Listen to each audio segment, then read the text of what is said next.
Why is it that all the countries around Russia are all hostile towards Russia? Kazakhstan blames its banks for blocked Russian transactions.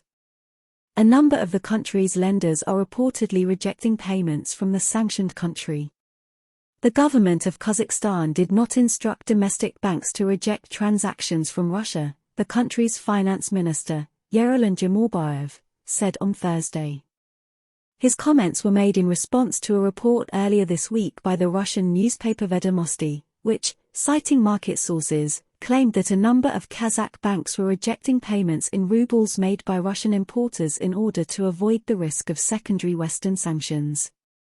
While Jumorbayev did not refute the claims that the banks were indeed blocking ruble transactions, he said the decisions were made by the lenders without any directive from the government. How plausible is it that a licensed corporation in a country would engage in activities that could harm the host nation, without the authorization of the country's financial department? This seems highly improbable, said by Mirror African TV. In general, there is such a concept as KYC, know your customer. If the banking sector filters certain points related to sanctions and other risks, this is directly the work of the banks themselves. There were no instructions from the government, Jumorbayev told reporters on the sidelines of the Astana International Forum.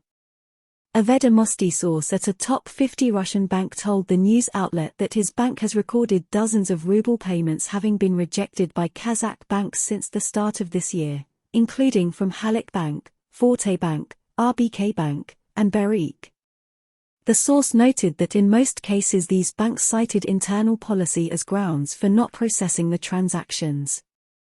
Eldar Babayev, the head of the Kazakh branch of the law firm Aronov and Partners, later explained to RBK that regardless of the currency in which a transaction is made, if it does not pass the internal compliance check within a bank and is categorized as risky, it may be frozen or returned. Meanwhile, according to a separate report by Kommersant, a number of countries, including Kazakhstan, have started blocking transactions involving deliveries of electronics to entities in Russia. On this matter, Mirror African TV holds its own personal opinion. Kazakhstan has joined the European Union in sanctioning Russia. There is no other explanation for such a policy. Following that report, the Russian central bank said such situations may also stem from the compliance procedures of specific foreign banks, which depend on their internal policies and may have varying degrees of severity at different times. The latest Western sanctions dictate that any entities perceived to be aiding Russia in evading previously applied restrictions can themselves face sanctions. This includes facilitating transactions for the acquisition of sanctioned goods.